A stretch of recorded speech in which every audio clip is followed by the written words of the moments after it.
Hi, I'm Reluctant Artsy, and I'm going to share some thoughts, reflective thoughts, as I ordinarily do, on gender identity, OSR, and acting, and RPG attitudes, or RPGers' attitudes towards these issues. Gender identity came up this past week as Daniel, whose last name escapes me at this time, but who is the author of Zweihander. And he sent something out being critical of a certain person within the OSR community who seemed to be once again making certain platitudes about gender identity, and I don't know if it was particularly Wizards of the Coast catering to that community. Don't exactly know what that means. But as I explored this individual's writing or presentation, I could see that, this was kind of ridiculous. He was derogatorily,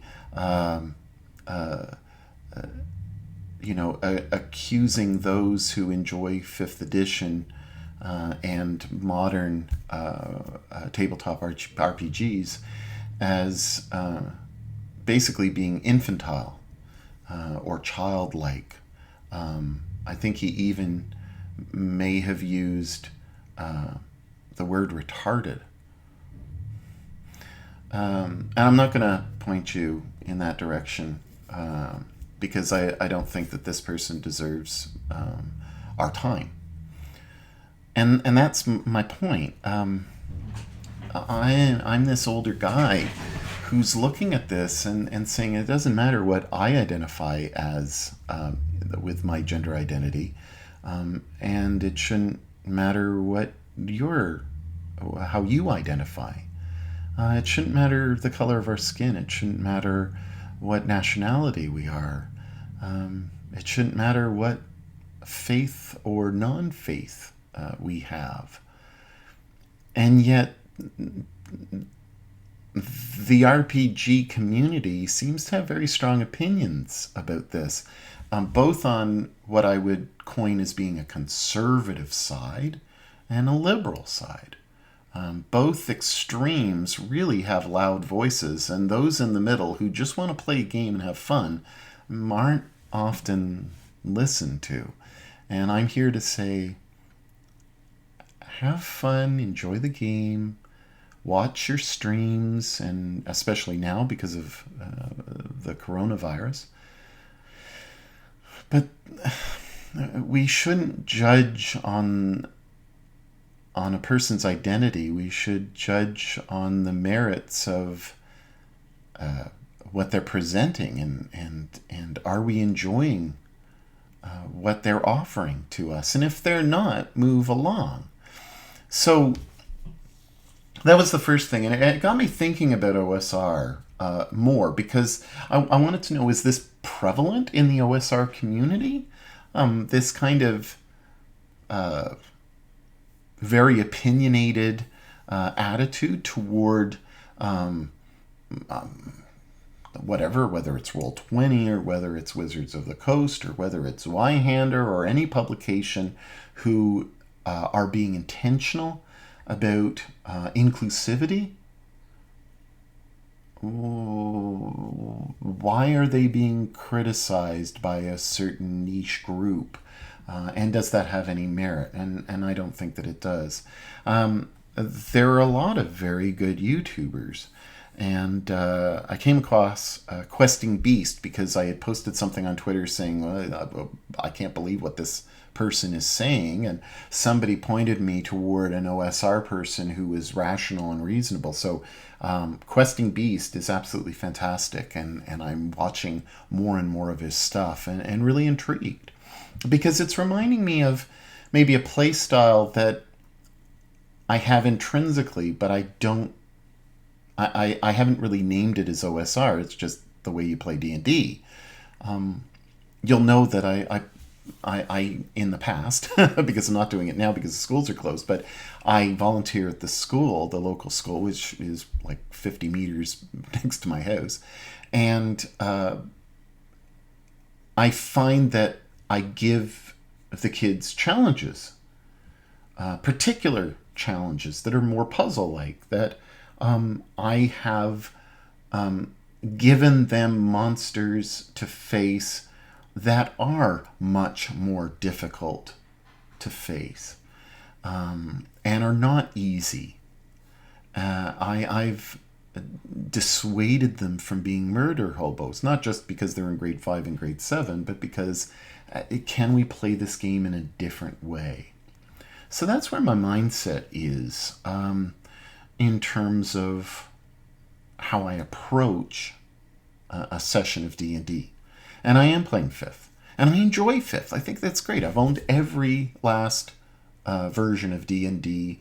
I know that Chainmail isn't D&D, but really it formed a framework. I appreciate what OSR offers, but I also appreciate what modern role-playing games are offering as well. And even though my heart is probably very much where OSR is, I appreciate the fact that what D&D is doing and what Chris Perkins and Jeremy Crawford have put in place is a framework for a real true sandbox experience. And so we look at that, and we have to appreciate that they're trying to reach as wide of an audience as possible. They're not saying to OSR inclined people, you cannot play that way anymore. They're providing an experience which is cross-generational or intergenerational, and reaches an audience that is vast. So I don't think that they're trying at all to limit our experience. They're trying to address the concerns and issues of all people who are playing this game. So I think that they're doing a great job. Is it my cup of tea? As I look into this more, I think I have to turn to my hypocritical approach to acting and role playing. As somebody put on a recent post, that isn't role playing the same as acting, it's improvisation. It made me think so much that I decided to put this up this morning. And I know I'm touching my face a lot. You can play a drinking game and see how often I touch my face. But I have hand sanitized, and I haven't left the house in a few days, and I've made sure to clean. I have a person, my daughter in this house is very, very susceptible, and has a medically induced compromised immune system. So I do have to be careful. So, with me touching my face, we continue.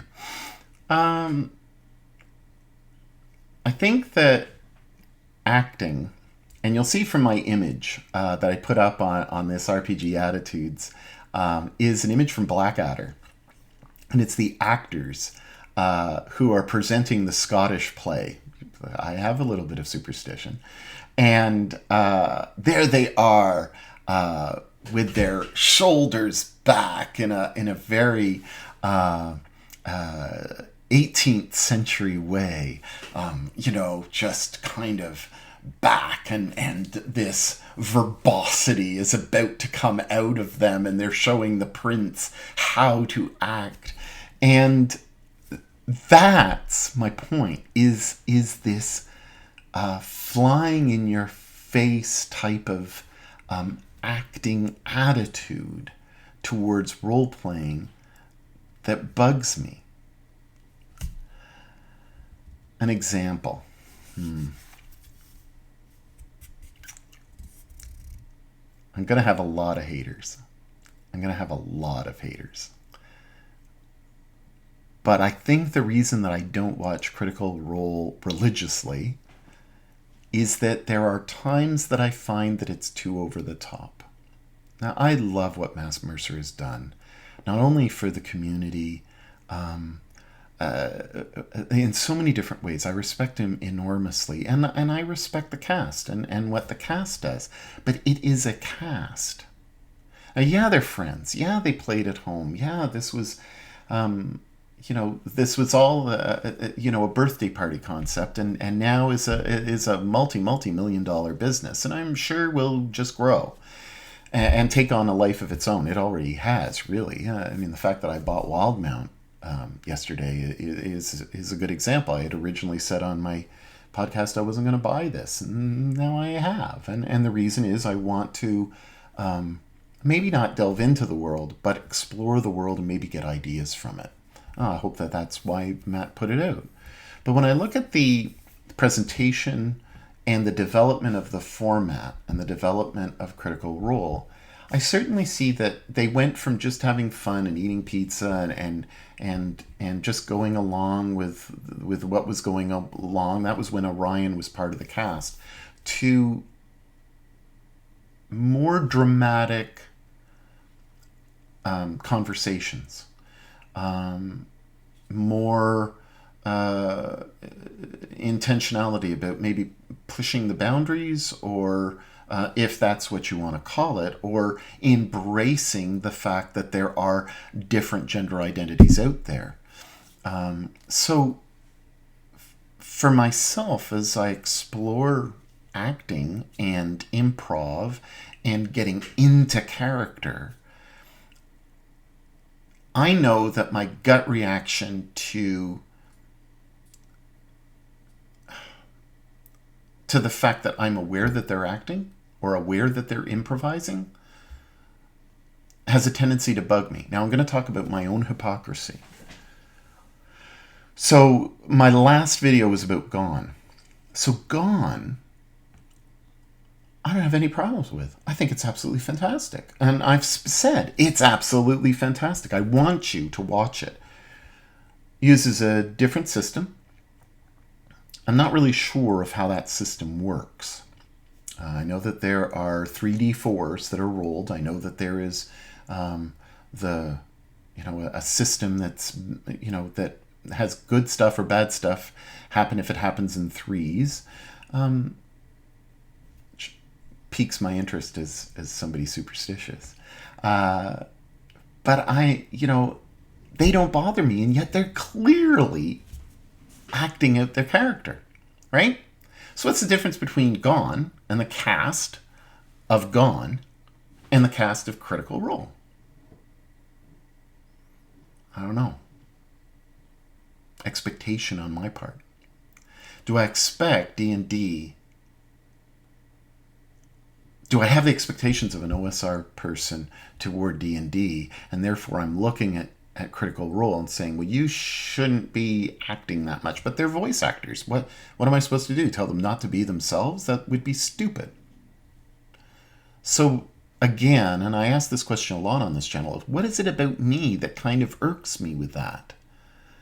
And am I being fair in that assessment? And maybe I'm not. Maybe it's just a perception. Maybe that's just maybe that's just me. But I do find that it's grating at times watching Critical Role, because the acting seems, I'm aware of the acting as opposed to not being aware of the acting. Now, maybe that's why I like Gone so much, is because I'm not as aware of the acting. Now, I think a really good marriage is seen in A Court of Swords. So I was watching Court of Swords last night. Court of Swords, I'm not sure if they're using they're using some type of D&D-esque rules, but I don't think that it's I certainly don't think that it's necessarily 5th edition. I'm not too sure. So what I see them doing is there's a certain amount of acting, but it's really improv. But they don't come across as being actors. They're just a bunch of guys. I know that Zeke had mentioned somewhere that he was part of either improv or community theater, something like that. But I don't believe that Dan was. I don't believe, well, I know that Max is a comedian, I believe, in Chicago. I don't think that JP is. And really, Adam Coble is a GM. That's his job, essentially. So they come across as being a blend between acting out their characters and playing the game. Now, I've noticed, being critical, is that Adam kind of sometimes has a tendency of taking away the agency of his players by interrupting and saying, oh yeah, because he's so excited, right? So he's not doing it intentionally, I don't believe. He's doing it because he's excited. Oh yeah, and this is how this looks. And I found that he does that or something similar a fair bit of time, suggesting, what's going on. I mentioned in a previous video about the fact that they're talking about rules, and they argue about rules on the Monday stream, which is D20 Roll20 Presents, and Distracted Elf and Blue Jay are the two main people who seem to argue about rules, or bring up the rules a fair bit.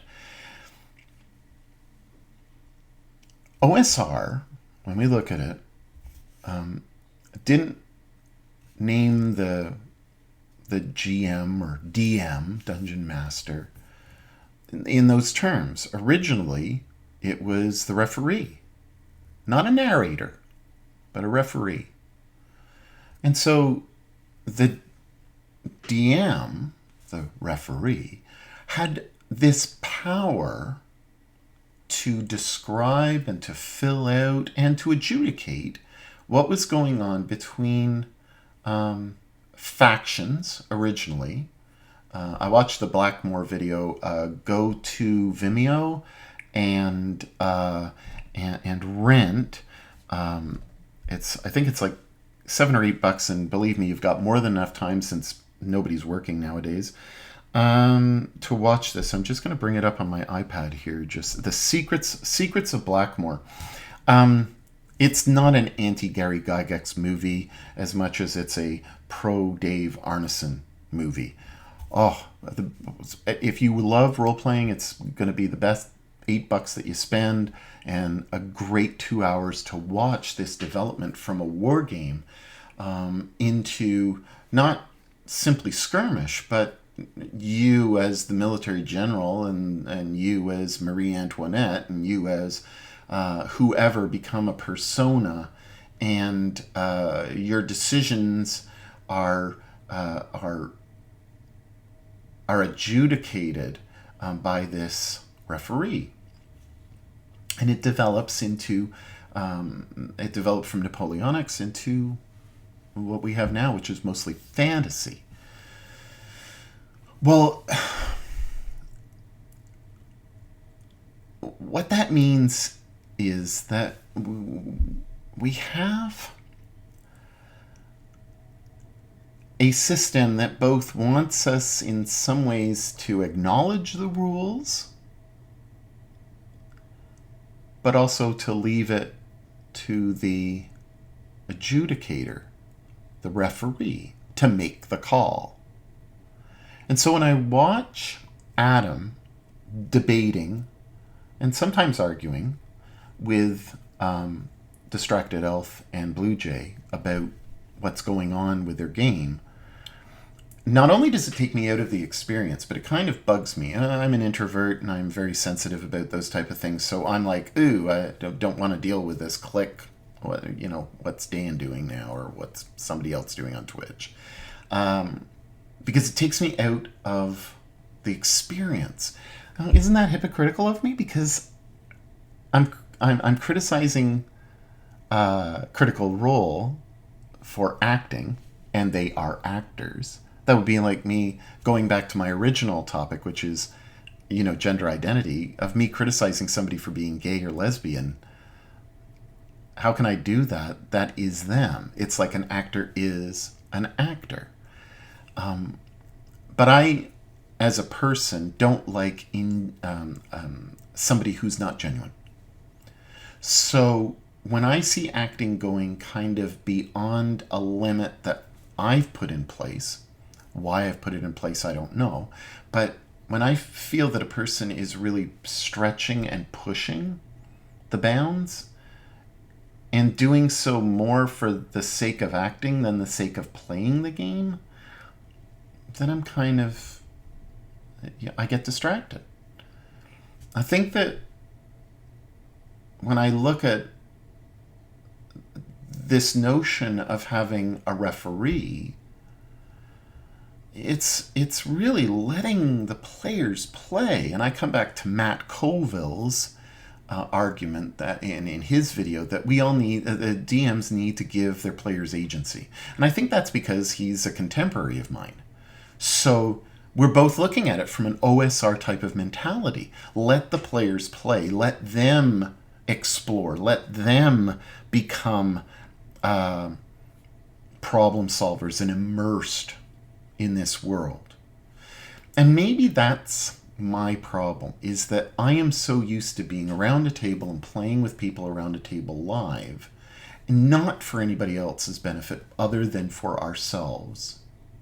Whereas Twitch streamers and YouTube streamers who are presenting us with an RPG, whether it's D&D, whether it's Vampire, whether it's,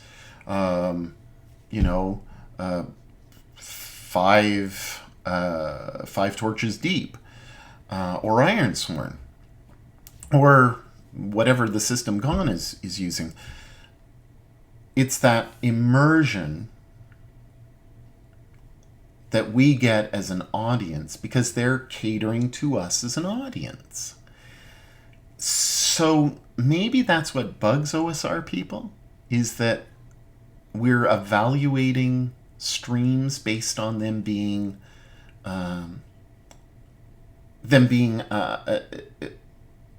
performing. Maybe we're just not used to that.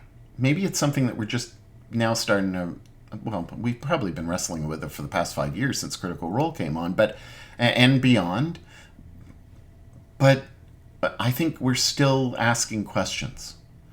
And there is going to be a level of hypocrisy that each of us has towards what we value and what we don't value. So my appreciation of Gone is solely based on the fact that they're acting and that it's immersive. Now, they're acting, but they're acting as improv. PB, Pumpkinberry as the narrator, or as the story weaver, is presenting us with something which is, she's got a plan and she knows what's happening behind the scenes, which is OSR, isn't it? But she allows her players to really run with it. I remember her saying last week on stream, when she was reflecting on the second episode of Gone, that the first episode of Nocturne, she had to change everything. Or change a lot. Because she had a story, but the cast, as they improv'd, changed the narrative. That's OSR. That's role playing. So yeah, I get it. Acting and role playing are kind of the same, but I see acting as being very intentional with a view to an audience, where I see role playing as being around the table interacting for each other and not for an audience. And I think that's where I'm finding myself today. I don't know if you have thoughts about this. I mean, obviously, this has been all over the place, and if you've stuck through this video to this point, awesome. But I don't want us to watch something that we don't enjoy, but I'd like us to think about why we're not enjoying it. Why is this Twitch stream and this role play stream, why does that resonate with me, and why does this one not resonate with me? And is it because I have a gut reaction to the individuals, or to the play style, or to the narration or refereeing style, to the rules themselves? What is it that captures you when you watch a stream? What is it about Critical Role that really has got you totally invested?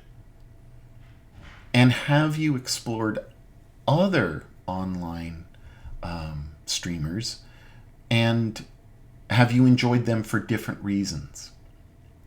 Critical Role at the moment seems to be the mouthpiece for D&D, and I'm sure Matt would just be appalled by that statement, because I think he's just having fun and he's entertaining people. I sincerely think that that's his whole raison d'etre, is that he's saying, we've got something special. We're voice actors. We have the ability. We all have a great ability to improvise. And that's awesome. One thing that I respect about Critical Role is that they really do respect Matt's judgment calls. And again, isn't that OSR? Isn't that what, it's the rule set. And I'll go on. So if you want, turn off now. But I'm going to talk about, I'm going to just let my mind wander. But on Wednesday nights, I've been watching Jeremy Holkin's After Gone do the C team, play with the C team. And I think Amy is now Tyrone. I think she's changed her name, and there's Chris Straub, who I've seen, and there's Kate Welsh, and there's Donar Blitzen. I know his character name, and I forget his actual name. But so you have this cast, and they have been great. I've enjoyed the C team. I really enjoy what comes out of PAX. I've been watching them for the 10 years when Chris Perkins was DMing them, and then Jeremy Crawford. Just great stuff. But I look at the image this past week when they did the introduction to these new characters who are going to become the new C team. And, you've got, I think, an owl. And then you've got a cat, a tabaxi. And I'm looking at these two characters. And I'm just kind of scratching my head saying, what does D&D become? Now that's me being hypocritical and being an old fart. Okay boomer, as my daughter would say. I don't know why I react so much to that. But I'm like, I'm not sure if I want to put this as a priority anymore. Oh, I love I love the laughter that Kate and Chris have, and I love the characterization that Amy, I think it's Tyrone, I'm not sure, and I don't mean to offend, but she is amazing with the way that she develops her character. So, why is it that I'm now probably not going to watch the stream? I guess maybe because I'm more attracted now to more grimdark type stuff. That's probably the coronavirus, right? And I'm not looking for funny high fantasy anymore. I'm looking for something a little more gritty, a little more scary, a little more in your face. I think that Jeremy is or not Jeremy, Jeremy Holkins is an amazing DM. He's extremely erudite. I mean, his vocabulary is immense, and the way that he phrases things is kind of on a different grammatical level. But he's a great DM. So I have to weigh again what I'm doing, and why am I watching the things that I'm watching, and what is it that I'm learning as a DM from this. So, in conclusion, don't shit on people who are different from yourself. I think I've said this in previous videos, but I think that that's just a human response. OSR, give it a try. Currently, I'm exploring the very short work that's called 5 Torches Deep. It's an OSR take on 5th edition rules. So it kind of takes 5th edition and it kind of trims it down. And there's some really intriguing character building that is done. I need to look at the system a bit more, but I'm intrigued. So I want to look into that. I never thought that I'd be interested in the horror genre of RPGs. I did play Vampire once with the old rules. Well, I guess it was like 3 years ago, so whatever those rules were in 2017.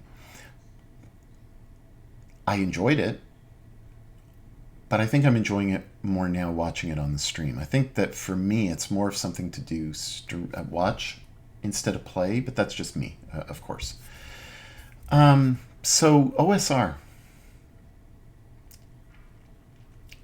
If you find yourself attracted to OSR, or if you are of the OSR generation, don't shit on others. Enjoy your game, promote it, encourage it, but don't say that 5th edition is a piece of crap or 4th edition is a piece of crap. Well, you might want to say that 4th edition is a piece of crap. I think that it has its merits, so don't shit on that either. But OSR has its place. But I'll give you this image. Monopoly and everything else behind me. When I was a kid, Monopoly was great, right? Best game in the world. Stratego, best game in the world. Risk, best game in the world. That's an OSR mentality. If I was still playing Monopoly and Stratego and Risk, well, that would be great. Why not? Now, some in the board game community would say to me, but Reluctant Heartsy, look at all the 200 games that are behind you, or whatever it is. I've got 350 somewhere in this house. Look at all the games. Well, exactly, because we've developed over the past 50 years, 60 years, 70 years. We can't just stay and play Monopoly for the rest of our lives. We need, we have variety. Well, embrace the variety. Don't just say, well, the whole world is going to hell in a handbasket because we're embracing gender fluidity, gender inclusivity. Why is that the fall of society? The fall of society will be COVID-19, thank you very much. It's not going to be people's sexualities.